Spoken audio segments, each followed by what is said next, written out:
ብፁዕ ከሌ እየተባለ በወርቅ መስቀልህ ባርከን እየተባለ እየተዘመረለት ይኖራል። ህዝብ ግን እየጠፋ ነው። ህዝብ እየጠፋ ነው። በከመ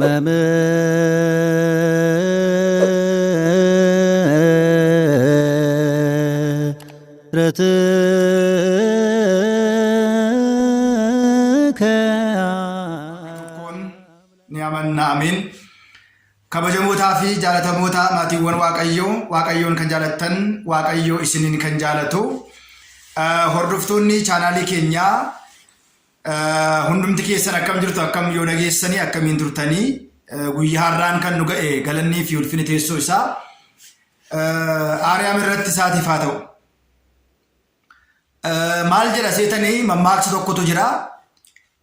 Lukkuu gaafa gowwoomsan funyoodhaan kuffisanii jedha. Ergaa kanarraati namoonni baay'een afaan Amaariffaatiin dubbatame kana waa dubbachuu barbaadetanii ummanni badaa jira. Ummanni amantaa gadhiisaa jira. Ummanni mana kiristaanaa gadhiisee fannoo isaa kutee bahaa jira. Abboonni luboonni garuu qulqulluu abaluu eebbifamoo abaluu jedhamanii fannoo keessan warqeedhaan nu eebbisaa jedhamaniitu kabajaan jiraatu jedha. Sadarkaa jalqabaa irratti kabajni warra ta'uuf kabaja kennaa. Sodaachuun immoo warra sodaa ta'uudhaaf sodaa kennaa. Waaqessuun immoo kan ta'u waaqayyoof kabaja waaqummaa galata waaqummaa laadhaa jedha macaafni qulqulluu. Isa kana manni kiristaanaa keenyaa kabaja abboolii, kabaja mana kiristaanaa, kabaja dubbii sagalee waaqayyoo, kabaja maatii isaanii, kabaja abbaa fi haadha isaanii manni kiristaanaa yeroo hundumaa barsiisti. Yeroo hundumaas lallabdi. Akkuma beekamu Phaaphaasiin tokko gaheen isaa gahee eeguu, ummata barsiisuu, ummata gorsuu, karaa dhugaatti deebisuu, yeeyyiirraa eeguu yoo ta'uyyuu gahee kana abboolii qofaatu gahee kana baachuu qaba. Lallabdoota wangeelaa qofaatu gahee kana baachuu qaba. Luboota daaqonoota qofaatu gahee kana baachuu qaba jennee dhimma kana rakkoon baduu kiristaanotaa akkuma jirutti ta'ee qaama biraatiin qaama mana kiristaanaa keenya hin laallanneetiin akkamitti dubbatamuu ka'e. Hunda dursa namni kun maal hojjechaa ture? Eessa ture? Gaheen isaa maal ture yommuu mana kiristaanaa keessa jirutti? Isa jedhu si yaadachiisuufanii jechaadha. Amma rakkoon baduu kiristaanotaa, rakkoo phaaphaasotaa, rakkoo monoksootaa, faarfattootaa miti, rakkoo nama hundumaati. Inni guddaan immoo isaa fi kan isa fakkaatan qarshiidhaan gowwoomfamanii amantaa ofii baay'ee iddoo guddaan itti kennamuu qabu sila namni garaa isaa jedhee amantii isaa gaduu akka hin qabne macaafni qulqulluus akkuma nu barsiisu ummanni akka baduuf, akka fannoo isaa kutuuf, akka dogongorsuuf kaleessas dhokatanii har'as dhokatanii qarshiin kaffalameefiitu baajata guddaatiin baduu uummata kanaatiif hojii guddaa hojjechaa turuun isaanii hundi keenyannis beeknaa, isaanis hin beeku. Baduu uummata kanaatiif akkuma macaafni qulqulluun dhiiga hoolota kootii isinirraatiin fudhadhaa jedha. Uummanni kun akka baduuf adda duree ta'ee baajataatiin fandiidhaan socho'aa kan ture qaamni kamiyyuu as keessatti gahee qabu itti gaafatama jecha. Baduu hoolota jalaatii itti gaafatamummaa jalaatii hin ba'u. Kaleessa dhokatee mana kiristaanaa dabarsee diinaaf erga kenneen booda maal jedha Oromoon? Karaa sareen cabse waraabessi seenaa. yookiin immoo karaa sareen baaste waraabessi seenaa akkuma jedhamu karaa isaa fi fakkaattonni isaa mana kiristaanaa cabsaniitiin salphisaniitiin yeeyyiiwwan baay'eetiif karaa bal'aa ta'ee namoota baay'ee baduu isaaniitiif iddoo guddaa ta'ee jira jechaadha. Kanaaf amma gaa hundi keenya ga'ee keenya baaneerraa inni mana kiristaanaa keessa gaafa turetti ga'ee isaa ba'eera. Dhuguma waa'een wangeelaa waa'een Kiristoos isaaf galeera, waa'een fannoo isaaf galeera, waa'een kabaja maarabii, kabaja taabotaa, kabaja qulqullootaa, waa'een fayyisummaa Waaqayyoo dubbiin fayyinaa isaaf galeera kan jedhuufi dhugumatti namni isaaf gale fannoo isaa hin kutu, amantaa isaa hin ganu, mana kiristaanaa keessaa hin ba'u, qarshiin hin gowwoomfamu, bakka hin taanetti argamu. Kun ta'eera mana kiristaanaa gadhiisanii mana kiristaanaa keessaa bahanii deemaniiru.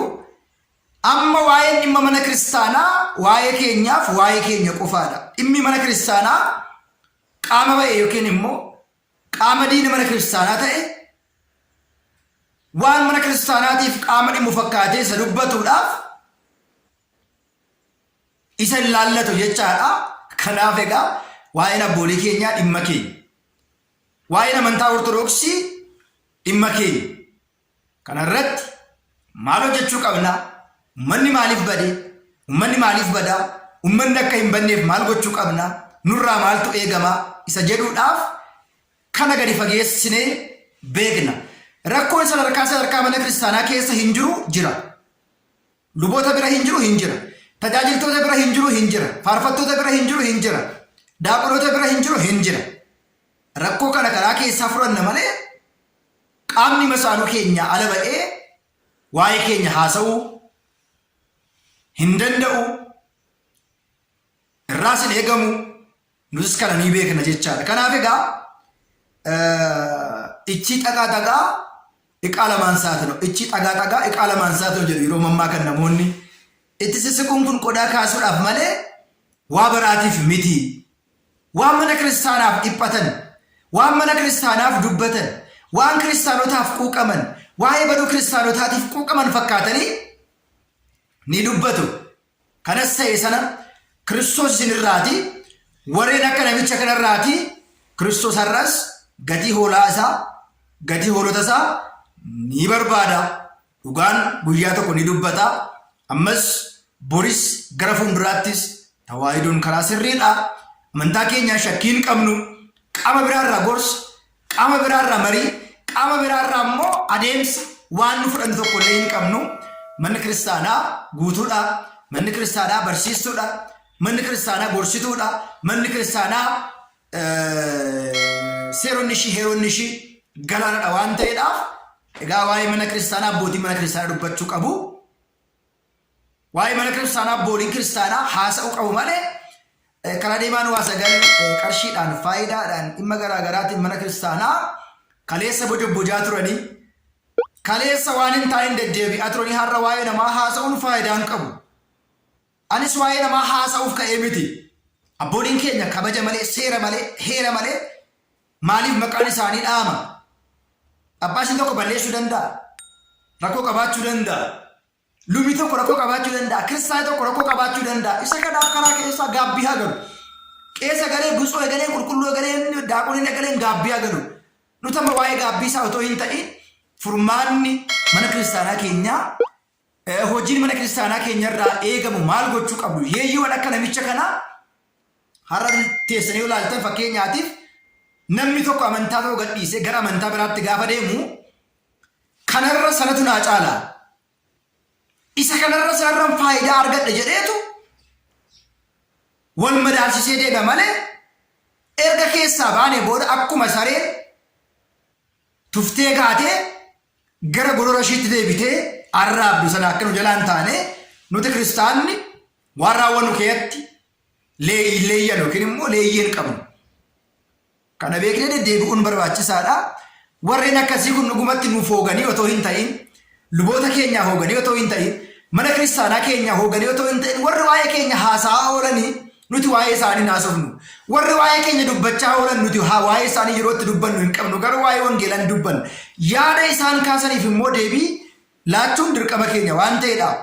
Gaaffii gaafatamtan hundumaatiif deebii deebisuudhaaf yeroo hundumaa kan qophooftan ta'a. Waan macaafni qulqulluu jedhuufan yaada kana irratti deebii kaasee jechichi afaan Amaariffaatiin dhiyaate nuti immoo afaan keenyaatiin maal jedha namoota baay'ee biratti bitaa akkasitti hin taaneef yaadni akkasii gaaffiin akkasii kun deebii argachuu fi dhaabbachuu waan qabuudhaaf dhimma kana irratti haasa'uun nu barbaachise. Gamaachiiwwan Waaqayyoo akka mana kiristaanaa Ortodoksii Tawaahidootti akka barsiisaa tokkootti akka abbaa tokkootti nuti waanuma agarre faana kaasuu hin qabnu. Ergaan godhumaan kanadha. Umurii dargaggummaa keessanitti fayyadamaa. Carraa amma argattanitti warri ala jirtanis warri kee jirtanis amantaa keessan beekuudhaaf waa'ee amantaa keessanii barachuudhaaf waa'ee amantaa keessanii dubbachuudhaaf qorachuun barbaachisaadha. Barachuun barbaachisaadha.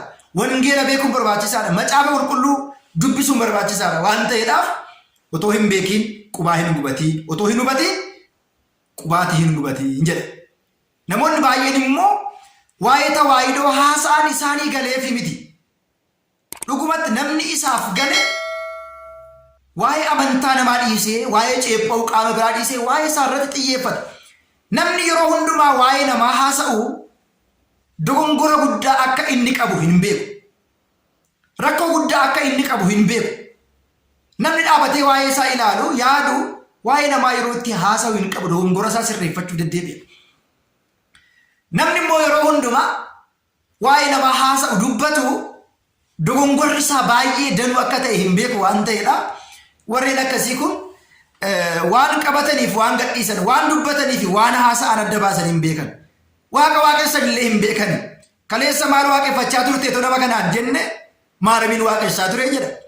Taabotni waaqessaa ture jedha. Ergamoota nu waaqessaa ture jedha. Ergamoonni waaqeffamu miti. Maaramiin waaqeffatamti miti. Maaliifidha? Afaan guutanii irra ba'anii waaqni keessan baay'eedha. Maaramiin haadha keessanii fannoon abbaa waaqa keessan jedhanii warra waaqa baay'ee jedhamin warra haasa'an jirutti warra waaqa baay'ee toon ta'in warra waaqni keenya tokko addunyaa kanaaf du'ee fannoo irra ooledha. Horaa bulaa deebanaa. Waaqayyo hunduma keenya karaa dhugaa kallattii dhugaatti nu adeebisu galatoomaa.